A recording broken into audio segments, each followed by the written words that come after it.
Just got done playing some Spongebob PS2 game, and we have There Will Never Ever Be Another Cartoon like Spongebob Squarepants. This video is old, but I'm sure it's still relevant. Let's go. You know, the average American probably can't tell you who lives in 1600 Pennsylvania Avenue. Hello, Mr. Donald Trump. I am here to inform you that I am placing you under citizen's arrest. What are you, morons? But what they probably can tell you is who lives in a pineapple under the sea. Damn right. Spongebob Squarepants is the most popular cartoon of my generation, and nothing else really even comes close.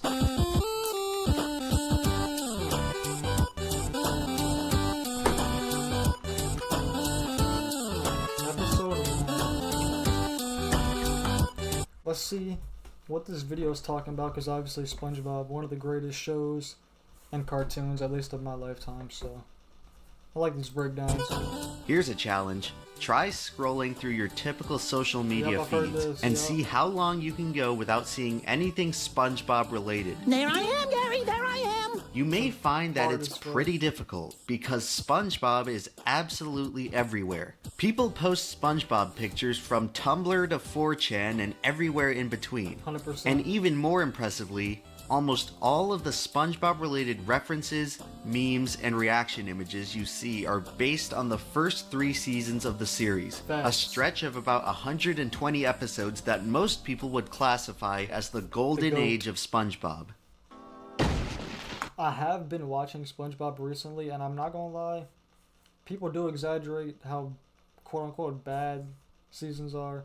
1 and 3 is obviously the best of the best, but they do be hating on the rest. If you look at Nickelodeon's programming schedule today, really SpongeBob Squarepants, a 19-year-old cartoon, still receives more airtime than any other show on the network. Easily. To put that in perspective, Futurama came out the same year as SpongeBob, and since then, it ran for 4 seasons on Fox until it was cancelled, and then acquired by Cartoon Network, where it aired as reruns on Adult Swim for 3 years. Then, starting in 2006, the series released 4 direct-to-DVD movies until 2010, when Comedy Central aired the series for 2 more seasons until it got cancelled for the final time in 2013. That is until 2014, when Futurama returned to Fox for a one-time crossover episode with The Simpsons. And since that point, the series has continued to air as reruns on Comedy Central, and now Sci-Fi.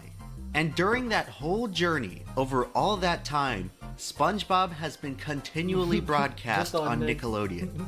If you compare SpongeBob to other children's cartoons released during the same time, nothing even comes close to its launch. One sad thing that's really Children's sad. cartoon Jimmy Neutron, bro. Short-lived, but so good. Cartoons released during the same time, nothing even comes close to its longevity. Rocket Power came out the same year as SpongeBob on Nickelodeon. And it aged about as well as Polio. Even historically good cartoons from around the same time as SpongeBob, like Powerpuff Girls, Ed, Edd n Eddy, Jimmy Neutron, all these cartoons were off the air by 2010, but not SpongeBob. And it should be no surprise why Nickelodeon still airs SpongeBob as much as they do. Since SpongeBob premiered in 1999, the show has generated over $13 billion in revenue from merchandising alone. And considering Viacom, Nickelodeon's parent company, earns about $13 billion of revenue per year, you could infer that SpongeBob alone has accounted for at least 5% of Viacom's total revenue since 1999. Keep in mind, that's not just 5% of Nickelodeon's revenue. That's 5% of the total revenue from every media property Viacom owns. Crazy. So you're damn right they're gonna keep airing SpongeBob for as long as they're in business. SpongeBob just keeps going. And for as long as I can remember, SpongeBob has always been popular. Everyone watched SpongeBob when I was growing up in elementary school, and as everyone got older and past the age when most people grow out of watching cartoons, SpongeBob always seemed to stick around. You were never too old to make a SpongeBob joke. Even during SpongeBob's later seasons, it never really grew stale for me because I transitioned to watching YouTube poops of old SpongeBob episodes. I didn't do that. Listen, SpongeBob, I fuck just didn't you. find the new The one, first so video bad. in the history of my channel to reach 1,000 views was a SpongeBob YouTube poop. That's fine. You could argue that the first 3.5 years of this YouTube channel were built almost entirely from the popularity of me remixing episodes of SpongeBob. I forgot Even about today, YouTube new poops, bro. SpongeBob YouTube poops continue to garner hundreds of thousands of views. And extending beyond YTP, SpongeBob has become almost synonymous with meme culture on the internet today. From was vines iconic. to reaction images to portrayed by SpongeBob. SpongeBob is, by far, the most popular cartoon character of this We're alone. millennium. He has reached a status on par with the likes of Mickey Mouse, Bugs Bunny, and 100%. Homer Simpson. But by many measures, Surpassed. SpongeBob is a more relevant character than any of them. Yep. Characters like Mickey Mouse are superficially popular due to branding and marketing. Yep. Kids today are certainly not watching Mickey Mouse cartoons Fuck or no. sharing Mickey Mouse memes. Fuck And the no. character has almost completely receded into the role of a corporate mascot. Principal Skinner, the happiest place on earth is a See, registered the difference is we all fuck with SpongeBob. Disneyland in every copyright. way. No, Pause. no. and it's heading for a great big lawsuit. You made a big mistake, Skinner. Well, so did you. You got an ex-Green Beret mad. I spent the next 3 years in a POW camp. Characters like Homer Simpson are certainly iconic. However, they exist more as relics of a bygone era. Unlike Mickey Mouse, The Simpsons grew organically in popularity and became one of the most essential cultural elements of the 1990s. Quality schmality. If I had a TV show, I'd run that sucker into the ground. But it's 2018 now, and The Simpsons is not exactly the most cutting-edge programming anymore. Yeah, it's sort of. Homer's legacy has already been decided, and the character has nothing new to bring to the table. SpongeBob not only rose to fame organically, but it continues to grow and evolve within our culture 19 years later. 100%. Don't miss Nick's newest Nicktoon. It's the never-before-seen sneak peek of Spongebob Good Squarepants, right after the Kids' Choice Awards. Tonight That was. on the best... What do you think of the new millennium? You think of an event so gigantic that it changes the course of history. You think of a dawning of a new era. Here's to another lousy millennium.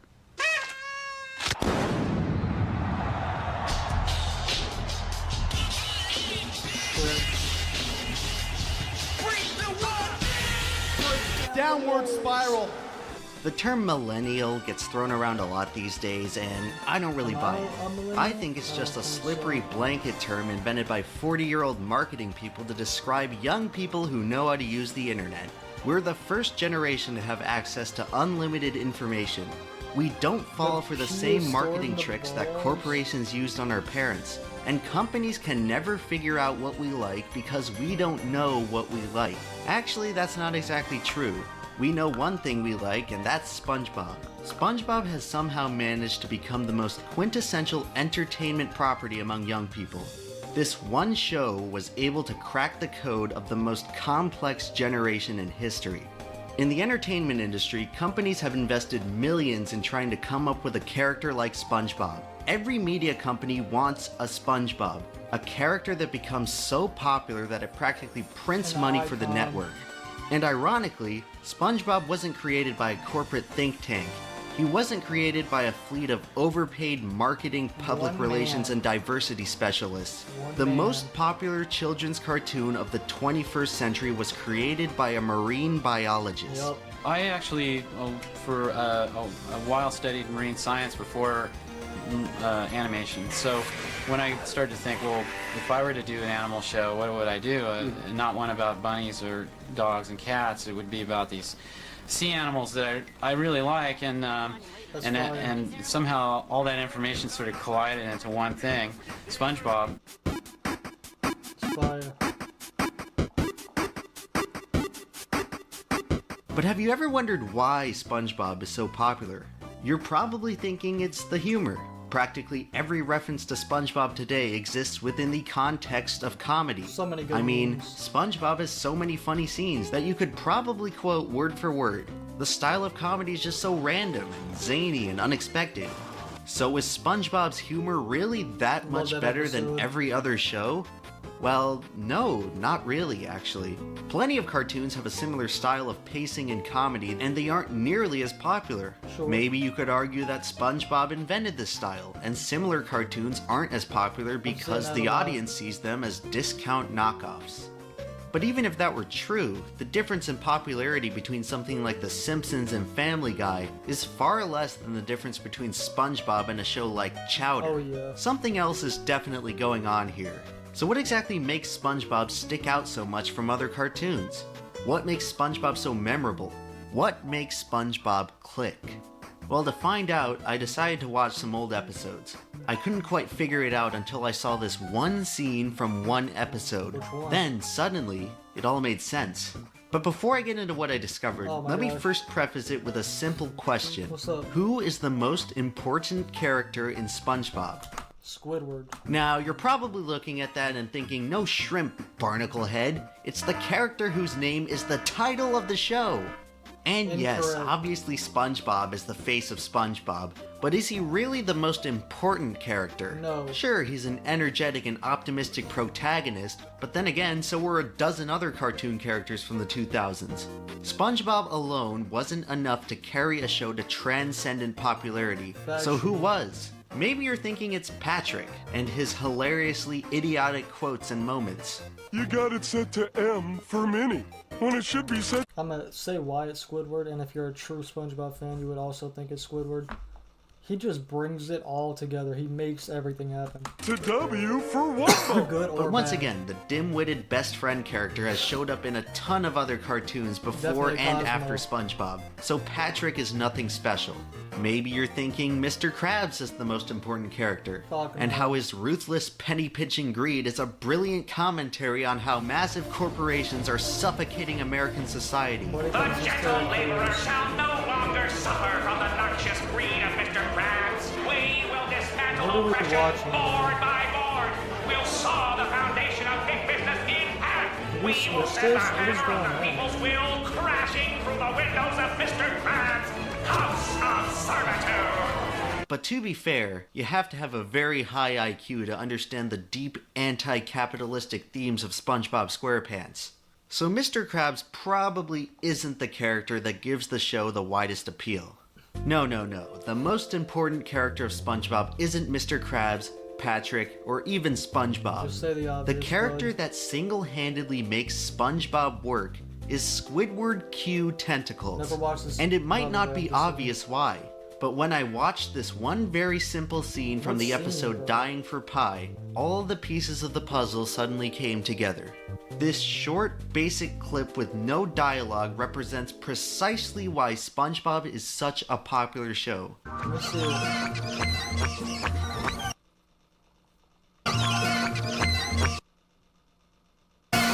When I watched this scene as a kid, I was SpongeBob.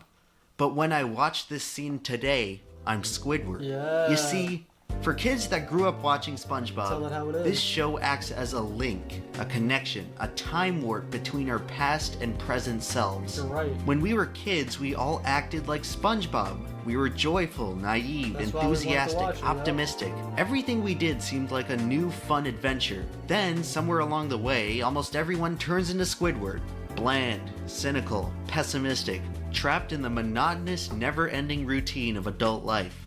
He's not wrong, because after stream, lay in bed, put it on. Bro, sometimes I just be thinking like, damn, bro, if I was Squidward, I'd probably be annoyed right now.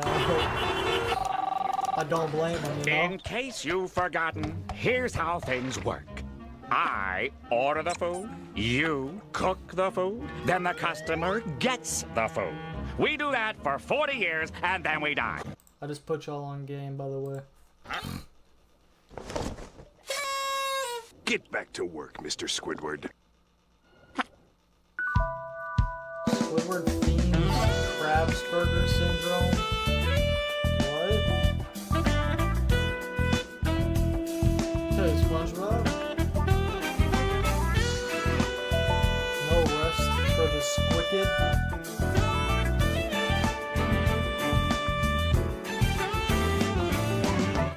SpongeBob and Squidward represent a balanced dichotomy between the innocence of childhood and the cynicism of adulthood. Damn near Just think perfect about balance. Squidward's life in the show. It sure sucks, doesn't it? He works a minimum wage job as a cashier. He tries to find happiness in his only true passion of art and music, maintaining a sliver of hope that one day he can quit his job at the Krusty Krab to become a commercially successful artist. But his lack of talent can only produce works that are mediocre at best. Society rejects his efforts. He's told paintings time and are time fire. again that his passion projects are no good, I would buy leaving a him Squidward doomed to painting. toil in a dead-end career of fast food service. He believes he's better than everyone else, yet there he is, stuck in the same pen as the rest of the simpletons. He has abandoned his dreams. He knows he's not good enough. Life has defeated him, leaving him to stew in bitter contempt at how society has dealt him an unfair hand. Now tell me, does that description not represent almost every young adult of this generation? But a visit to the Yeah. Krusty Krab makes everyone happy. 100%. And what could be better than serving up smiles?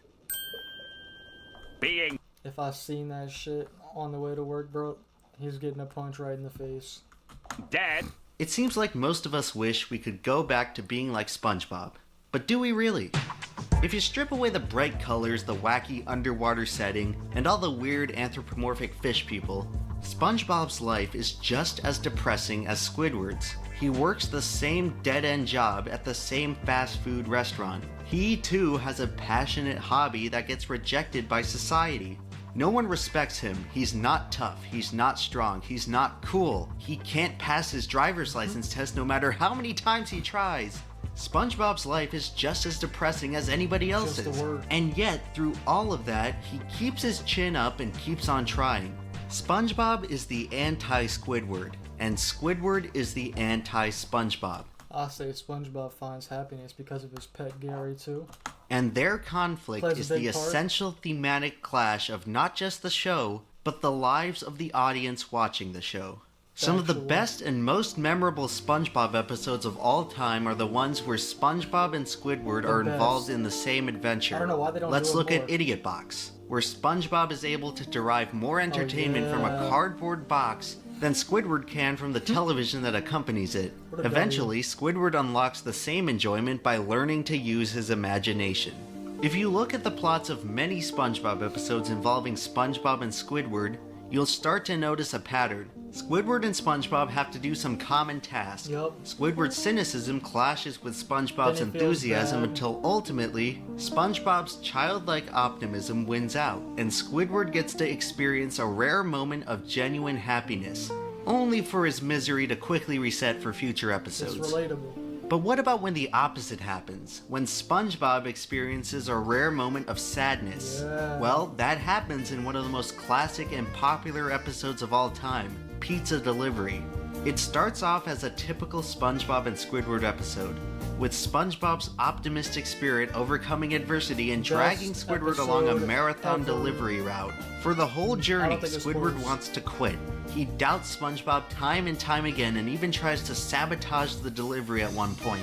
And yet, despite all of this, SpongeBob's antiquated survival guide manages to miraculously bring them to their destination. And then, after all that rock, effort, bro. this piece of fat f***ing slams the door in SpongeBob's face. This of goddamn shit. barnacle head is the most despicable villain in the history of fictional characters. Yup. A character so hated that they never ever brought him back. This guy should serve as a permanent reminder that you Stalin who? should never act this way to anyone who works in food service. Their lives are bad enough. But anyway, this barnacle head gives SpongeBob Facts, such a though. brutal dose of reality that it completely shatters his naive, optimistic bubble. And we get a rare moment where SpongeBob is genuinely dejected. They gotta do This prompts one of the more, most like, memorable emotional scenes in the stuff. whole series when Not too Squidward much, puts but- his cynicism aside and sticks up for his friend. Fucking real one. It's a truly gratifying and heartwarming moment, and it really makes you wonder about the true depth of Squidward's character. Once again, if you really pay attention to some of these SpongeBob episodes, you'll start to notice that Magic Con Squidward show? often learns a lesson or changes his attitude. In many cases, Squidward is as much of a Snowball Fight protagonist was as fire, SpongeBob. too. This idea gets fully realized in Band Geeks, an episode that many fans regard as the greatest SpongeBob episode ever. This is an episode that hands Squidward the reins. He finally gets an opportunity to follow his dream and make it big as a successful artist. And just like every other one of his attempts at chasing his aspirations, it begins to look like a complete failure. But then, just when all hope seems lost, SpongeBob helps the entire town band together and they deliver the best musical performance in the history of the Bubble Bowl. And in the end, Squidward is hoisted into the air, triumphant at last, finally achieving his dream of becoming a successful artist. I don't care how long the series lasts or whatever the final episode is, because this moment right here is the true spiritual series finale of SpongeBob Squarepants. And in my humble opinion, it's the most iconic moment in the history of the series. But why should we care about any of this? SpongeBob isn't real. Bikini Bottom isn't real. Nothing about SpongeBob is real. And at the end of the day, SpongeBob is just a series of colorful images strung together for 11 minutes a pop. A TV show that hasn't even been good since 2004. But that's you're out your mind. That's the thing though. Why did SpongeBob stop being good? Why do all of the show... You think it's been bad for... How long is that now? Fucking like 20, bro. Those most memorable moments seem to only come from those vaunted first 3 seasons. I think it's been bad for most fans, everything else has been simply mediocre. Numerous essays have been produced attempting to explain SpongeBob's decline in quality from season 4 onward, citing reasons from creator Steven Hillenburg's departure to production changes to creative burnout. All of these explanations seem to have one thing in common. They all have a shared sense that new SpongeBob is missing something. And for me, that thing is the essential dichotomy between SpongeBob and Squidward. In the early seasons, SpongeBob was an adult with childlike qualities. However, if you pay attention to his characterization in later seasons, he's basically just a child. Squidward hasn't changed that much, but it doesn't matter, because simply changing SpongeBob was enough to throw their entire character dynamic out of whack. SpongeBob and Squidward used to be foils. They were both just a couple of dudes in the same crappy situation, but their outlook of that situation is what made them distinct. The comedy and fun of... I kind of like the dynamic they have right now, but I see what he's saying, because I feel like from season like 8 or 9 on, anytime like Squidward does anything, SpongeBob is just oblivious, and I guess except for reading the diary, which that was in... SpongeBob came from how SpongeBob and Squidward saw the world differently. And when you take SpongeBob and turn him into a brainless child who cries over McDonald's toys, you completely destroy this balance. You no longer have a dichotomy of perspectives towards adult life. All you have at this point is Squidward basically babysitting kid SpongeBob for 11 minutes. Rather than having SpongeBob act as a foil for Squidward, you make SpongeBob antagonize Squidward through obnoxious antics. This kind of stuff may have worked for Bugs Bunny and Elmer Fudd, but it's just not the kind of stuff that made us love SpongeBob. And yeah, obviously there's more to SpongeBob than just SpongeBob and Squidward. But the same theme applies to basically everything that's wrong with the later seasons of the show. SpongeBob started off as something truly unique and special, and in just a few seasons they turned it into just another cartoon for children. The reason SpongeBob became mediocre was because they removed the spirit of what connected the show to adults. And sure, the later seasons of SpongeBob aren't that good, but you shouldn't let that detract from what the show managed to accomplish during those first magical 120 episodes. There are millions of people out there who grew up watching SpongeBob and are in their 20s now. People who probably stopped watching cartoons over a decade ago, but still get a kick out of SpongeBob references. SpongeBob managed to define an entire generation, and there are very few other television shows that can make that claim. I don't think there's a single other show that truly captures the essence of whatever a millennial is. A generation who has been raised with dreams of grandeur only to fall into a wasteland of mediocrity. A collection of young adults who desperately want to believe that they're unique, that they're talented, that they matter, despite finding themselves wasting away in a dead-end job lining the pockets of some rich a-hole. The sad reality is that most of the people my age are a generation of Squidwards. People who feel like they deserve better. People who feel like society has inhibited them from fulfilling their true potential. People who have grown cynical and jaded and depressed because they believe that the world has screwed them. Yeah. But I don't see why it has to be that way. I don't see why people can't try to be more like SpongeBob. Good luck with that, buddy. I think when we grow up, a lot of us are so desperate to act older and be mature and cool and edgy, but I think somewhere along the way, a lot of us lose sight of something important. We are all born with an inherent sense of childlike wonder. When we're kids, everything is just so much more interesting. We're naturally curious, we're eager to discover the world and interact with it. We have hyperactive imaginations. We draw pictures, we write stories, we create things that have intrinsic value to us because we take satisfaction in creating them. And eventually, there comes a time when we just stop. The world stops being. And I'll explain that. It's because of life. Life happens. When you be an adult, life is just generally more stressful, and trauma and PTSD could make you, you know, being fun. We stop exploring, we stop imagining. Everything becomes dull and repetitive and uninspired. But why do we do this to ourselves? We suddenly jettison our capacity for creativity and imagination, and for what? To fit in better with other sad, boring adults? I bet that everybody watching this can remember a moment in their lives when someone has told you to grow up and made you feel ashamed for acting even the least bit childish. Facts. It's all too common for our society to stigmatize people who demonstrate signs of immaturity. But as far as I'm concerned, as long as you're a good person and you pull your own weight, what difference does it make if you occasionally act like a kid? Being an adult blows. You have taxes, insurance, rent payments, lawn care, litigation, hair loss, weight gain, erectile dysfunction, and on top of all of that, you're expected to be boring too.